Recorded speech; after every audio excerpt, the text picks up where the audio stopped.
Alors, donc, on va parler du cinéma. Alors, effectivement, le cinéma pris comme une matrice pour notre imaginaire, évidemment. On a déjà fait à plusieurs reprises référence au cinéma. On aurait pu faire encore d'autres références en fonction des images qui ont été montrées. Les communications des uns et des autres s'y prêtaient. Et donc, le récit hollywoodien en particulier, c'est-à-dire le récit hollywoodien pris un peu comme le moteur de ce que l'anthropologue québécois Jean Tardif appelle l'hyperculture globalisante, c'est-à-dire un écosystème symbolique dans lequel nous vivons et notre imaginaire se développe, évidemment avec quotidiennement l'apport des récits médiatiques, mais se développe au rythme des films que nous voyons et qui sont évidemment depuis, alors on va justement voir un peu depuis quand, sont depuis de nombreuses années marqués par une inflation de représentation catastrophique ou une surexposition des accidents et des catastrophes. Alors, j'ai réfléchi à cette question à l'occasion d'un travail sur la mondialisation qui me permettait justement de voir comment, en particulier depuis une quinzaine d'années, cette surexposition des catastrophes dans le récit hollywoodien était aussi une métaphore de la mondialisation et des déséquilibres, des enjeux et de l'émergence évidemment de nouvelles menaces que la mondialisation colporte, en particulier dans l'imaginaire anglo-saxon, évidemment, qui est producteur de ce récit hollywoodien. Alors, ce que j'ai fait, j'ai repris, depuis l'origine du cinéma, c'est-à-dire en réalité depuis une centaine d'années, l'origine du cinéma hollywoodien comme c'est un cinéma dominant sur les cinématographies européennes. J'ai repris un peu tous les films qui avaient été faits et qui comportaient des représentations comme ça hyperboliques de catastrophes ou d'accidents. Et en prenant comme aussi un certain nombre de critères, j'insiste dans cette communication sur la question de la faillite technologique, c'est-à-dire de l'accident qui implique une activité humaine dysfonctionnelle, et qu'on va comparer justement à d'autres types d'accidents dans les films que nous allons évoquer, qui sont les accidents, par exemple, relevant d'une démarche criminelle, les accidents relevant d'une invasion extérieure, les accidents relevant d'une cause naturelle ou sanitaire, ça, ce qui apparaît plus récemment, et puis les désastres nucléaires. Donc, j'ai fait une espèce de relevé statistique avec ces 6 catégories sur tous les films hollywoodiens qui comportaient des représentations de destruction de masse ou de catastrophes, sachant qu'à l'origine, si on revient au début d'Hollywood, c'est-à-dire il y a 100 ans, il y a un événement qui est très important, dont on a déjà parlé, qu'on ne peut pas éviter, qui est le naufrage du Titanic, dans la nuit du 14 au 15 avril 1912. Alors il faut savoir qu'il y avait dans les survivants de ce naufrage une actrice qui s'appelait Dorothy Gibson, qui avait,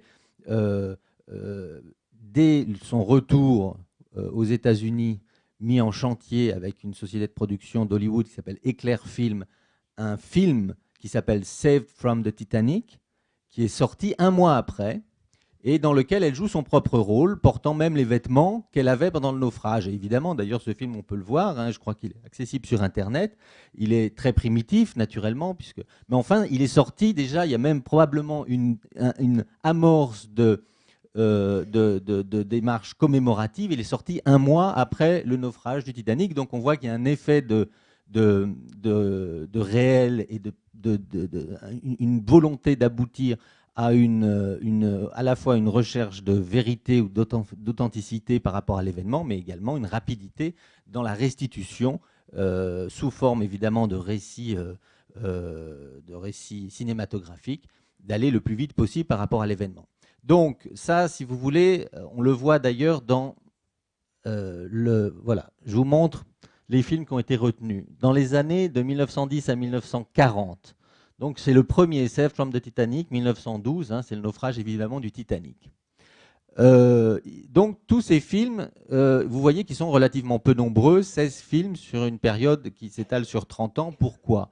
Parce que d'abord, il y a très peu de films alors après il y en aura beaucoup plus, mais sur cette période de la Première Guerre mondiale, il y a d'abord le cinéma est muet, donc il y a peu d'expressivité, hein. Après on verra que dans les années 30 avec le parlant, c'est là que naît vraiment ce qui deviendra le genre du film catastrophe, mais pas à l'époque du cinéma muet. En revanche, ce qui domine avant la guerre, on voit, c'est des films sur justement des faillites technologiques, c'est-à-dire un naufrage, un accident de train, etc. Après la guerre, avec évidemment le cortège d'atrocités que la Première Guerre mondiale a véhiculé, et aussi avec un perfectionnement du cinéma et en particulier de son écriture et de son écriture visuelle, on a dans les années 20 plutôt des catastrophes bibliques. Hein. On voit qu'il y a par exemple l'Arche de Noé, etc. Et ensuite, dans les années 30, va se constituer non pas le genre du film catastrophe, mais une tendance dans le cinéma hollywoodien qui consiste à montrer des choses extraordinaires et en quelque sorte, d'ailleurs souvent marquée par l'idée de désastres d'origine accidentelle mais naturelle, hein, de catastrophes naturelles, c'est-à-dire des volcans, des séismes, le singe géant de King Kong, qui ne résulte pas d'une manipulation génétique, mais qui se présente comme une force naturelle, des épidémies, des nuages de sauterelles, etc.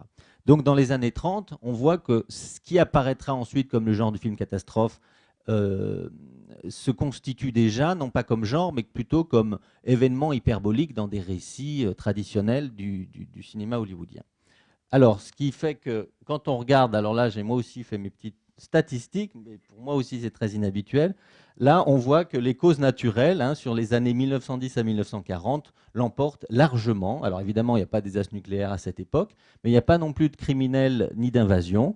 C'est soit les accidents et puis un petit peu sanitaires, mais surtout hein, les causes naturelles, c'est-à-dire les séismes, les forces naturelles. Hein.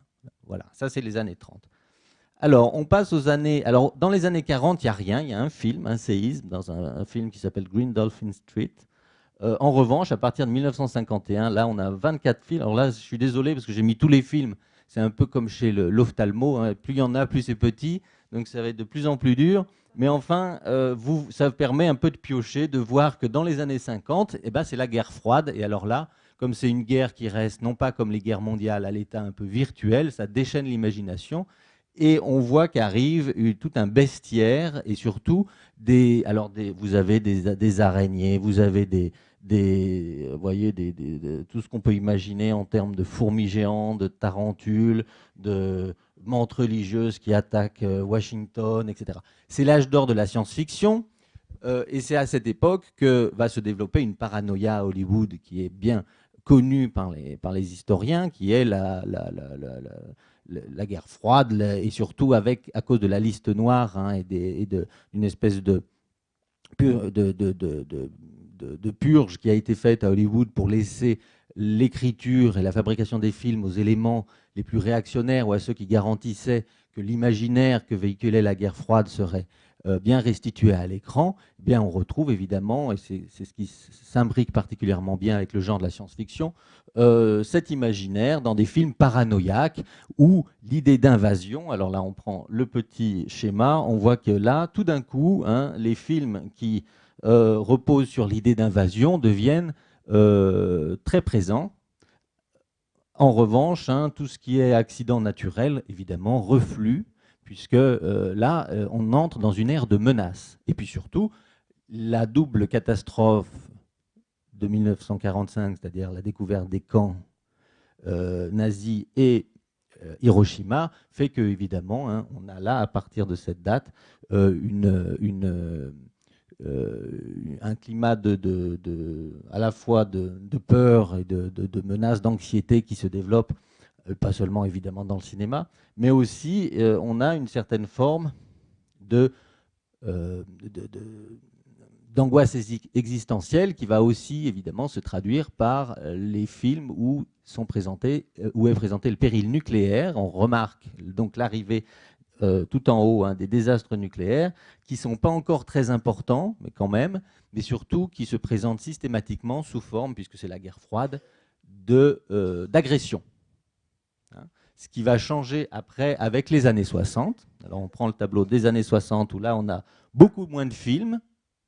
Donc pourquoi? Parce que c'est la détente, qu'il y a eu la crise des missiles, qu'il y a du coup une politique, on est à l'époque de Kennedy, il y a une politique, il y a la contre-culture qui joue son rôle, qui fait que là les films deviennent plus, il y a une espèce de phénomène de maturité, y compris dans le film hollywoodien, où on voit qu'on va commencer à poser des questions et qu'on va être beaucoup plus dans des formes, des formes réflexives ou dans des images qui questionnent l'ordre des choses et la société occidentale, et où, cette fois, alors soit on a des attaques d'oiseaux comme dans The Birds qui sont inexpliquées, donc qui posent une question un peu existentielle sur notre existence, soit on a des choses parodiques, c'est les années 60, donc c'est une période de remise en question très forte. Dr. Strangelove, un forcené déclenche le feu nucléaire. C'est-à-dire là, on s'interroge plutôt sur la bouffonnerie, le ridicule du système de politique qui inclut la bombe atomique et toutes les menaces que nous construisons nous-mêmes pour notre environnement. Et puis, on a une certaine forme on commence à rentrer dans une écriture critique de la société et de l'ordre politique et géostratégique. Et ça se traduit, d'abord, vous voyez que l'idée d'invasion disparaît complètement dans les années 60. Il n'y a plus du tout d'extraterrestres qui arrivent, etc. Les désastres nucléaires sont toujours présents, mais cette fois-ci sous forme d'accidents. C'est-à-dire qu'on est dans le dysfonctionnement et plus dans l'agression. Et puis, vous voyez, alors on ne voit pas très bien parce que c'est petit, qu'à nouveau, il y a une arrivée des accidents pour des raisons naturelles. C'est-à-dire que reviennent les... Voilà, donc ce qui montre aussi une certaine forme de reflux de l'agressivité que supposait le climat de guerre froide dans les années 50. On arrive, et puisqu'on va vite, alors là c'est tout petit, on arrive dans les années 70 et alors c'est connu pour être l'âge d'or du film catastrophe.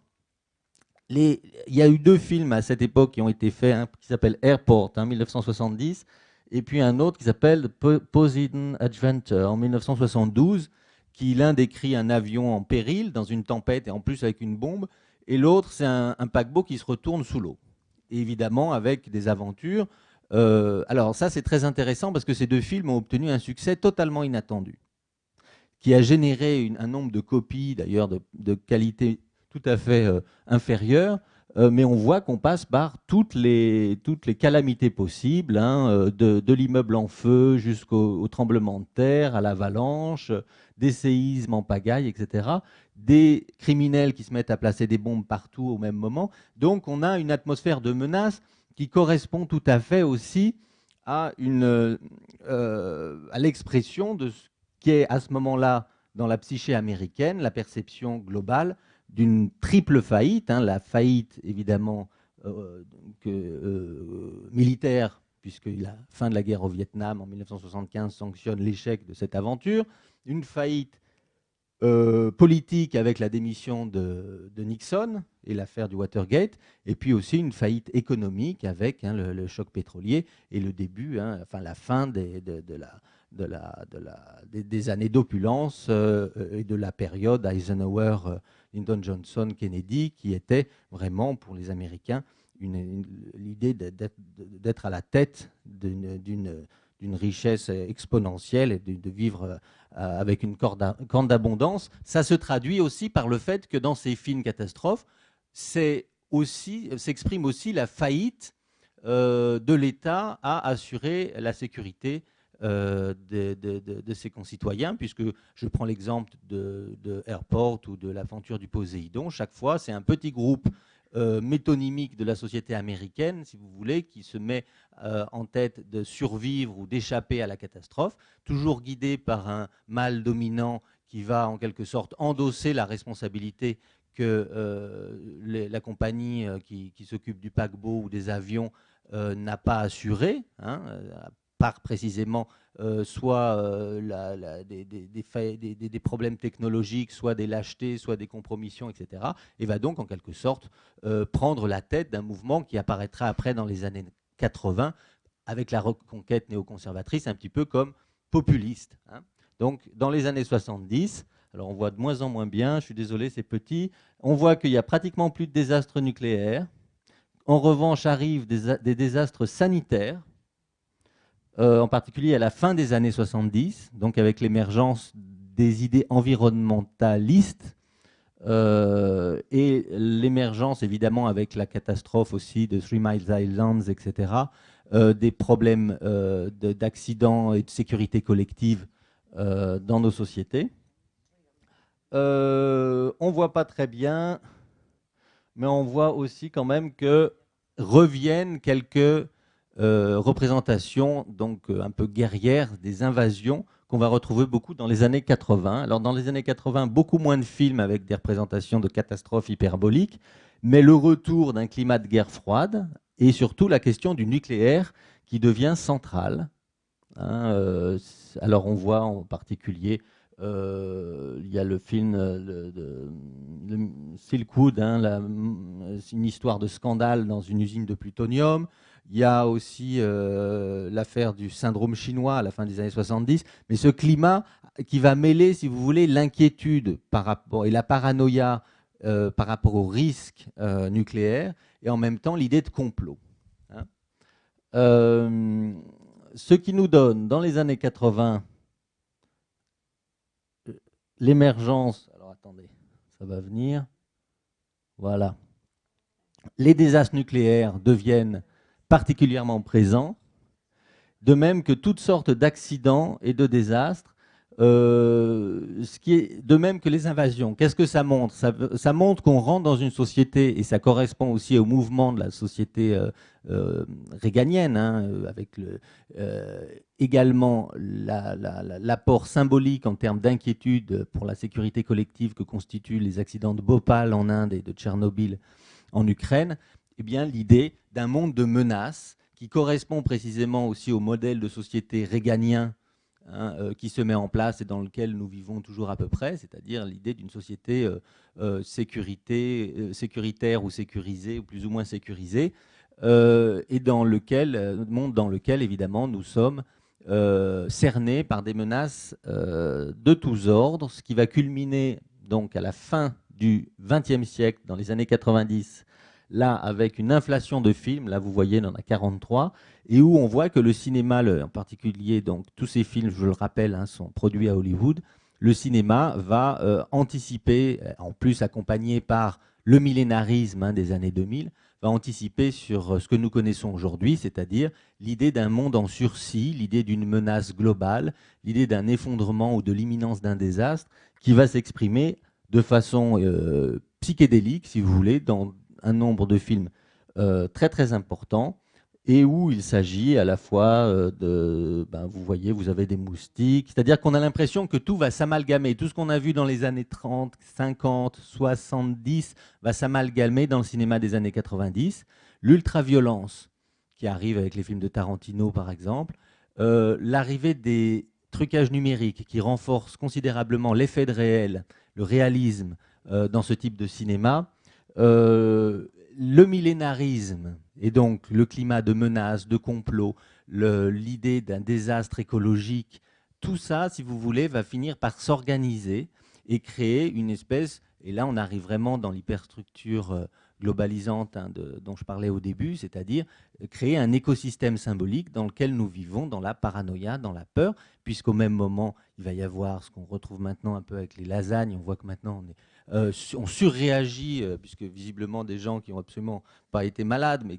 on peut dire simplement qu'ils se sont fait tromper sur la marchandise, on traite ça comme une crise alimentaire, on va traiter ça comme une crise sanitaire, alors qu'en réalité c'est juste une escroquerie. Concomitamment, alors j'en finis avec les années 90 parce qu'après on attaque les années 2000. Dans les années 90 arrive aussi l'idée du terrorisme, qui va anticiper d'ailleurs sur les attentats de 2001. Mais enfin, c'est déjà une tendance avec la fin de la fin de la bipolarisation et les désordres liés à la, aux guerres du Golfe, hein, et à une certaine instabilité géostratégique. On voit qu'on a déjà des problèmes, donc c'est les désastres d'origine criminelle, chaque fois c'est du terrorisme, et on a aussi énormément de problèmes liés aux accidents, aux dysfonctionnements. C'est-à-dire qu'avec la société sécuritaire, on rentre comme dans les années 60, mais de façon nettement moins constructive, si vous voulez, on rentre aussi dans l'ère du dysfonctionnement. C'est-à-dire que l'ultra-technicité de nos sociétés suppose aussi des problèmes liés à leur faillibilité, si vous voulez. Alors, on termine avec les années 2000, donc marquées par le millénarisme, c'est-à-dire beaucoup de représentations dystopiques, beaucoup de représentations influencées par le 11 septembre, évidemment, énormément de films qui s'appuient sur les crises sanitaires de la fin des années 90, et puis évidemment des années 2000, hein, les problèmes à la fois d'épidémie, les problèmes liés à l'alimentation, liés à l'environnement. Et donc là, vous voyez à nouveau un nombre de films très important. Et là, contrairement, je peux dire que j'en ai laissé de côté. Alors que vraiment, dans les années du XXe siècle, j'ai vraiment listé. Maintenant, il y a énormément de films, il y en a beaucoup plus qu'avant. Et surtout, ils sont tous faits sur le même modèle. Donc voilà. En revanche, bon, bah, ce qui se dégage, hein, là, c'est cette fois-ci maintenant, énormément de problèmes sanitaires, hein, dans les années 2000, 2000-2010. Là, c'est vraiment devenu une inquiétude collective qui s'exprime à travers tous ces films. À nouveau des problèmes liés au nucléaire. Et donc, vous voyez que maintenant, il y a une espèce de partage qui se fait entre ces différentes menaces, mais qui s'amalgame également dans certains récits. Et donc, on voit que vraiment l'environnement de menace dont je parlais au départ est tout à fait apparent. Et alors, je voudrais finir justement. J'ai parlé tout à l'heure du Titanic. Il y a eu en 1915 un événement beaucoup plus important sur le plan historique, qui est le naufrage du Lusitania, hein, qui était un paquebot anglais qui a été coulé par un sous-marin allemand et qui a été d'ailleurs qui a fait à peu près autant de victimes que le Titanic, et puis qui a provoqué l'entrée en guerre des États-Unis. Donc c'est très important. Et c'est vrai que à cette époque-là, on a vu à quel point, puisque c'était 3 ans après le Titanic, il y avait dans le traitement médiatique une espèce de modélisation qui avait eu lieu entre ces deux événements, bien qu'ils soient de nature très différente, un accident et un acte de guerre. Et ça me permet de revenir à ce que disait tout à l'heure Monsieur Dayan sur la différence entre happening et event, c'est-à-dire quel est le sens, quand est-ce qu'intervient le sens d'un événement et devient du coup quelque chose d'autre.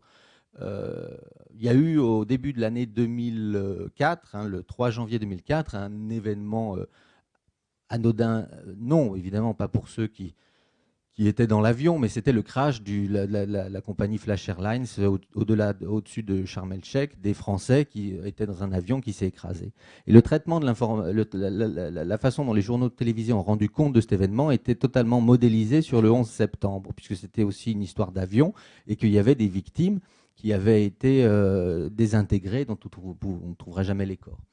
Et ce qui est intéressant, c'est de voir que ce parallélisme entre un acte accidentel et un acte soit de terrorisme, soit de guerre, ce qui dans l'environnement actuel est un peu la même chose, on voit que les frontières sont totalement brouillées, hein, et que le cinéma probablement a une responsabilité très grande dans cette modélisation, hein, puisque au début des années 2000, il y a eu beaucoup de films qui évoquaient la médiatisation des attentats du 11 septembre, et que la façon dont, en particulier, je ne sais plus quelle chaîne, mais enfin, on avait interviewé, par exemple, les proches des victimes de cet accident, on avait fait écouter leurs messages, les répondeurs téléphoniques, choses comme ça, on avait montré un effet de deuil collectif en France, puisque c'était des Français qui étaient dans cet avion, qui étaient tout à fait calqué sur ce que les médias américains avaient relayé à nos yeux de la ferveur, du deuil et du traumatisme successif aux attentats du 11 septembre.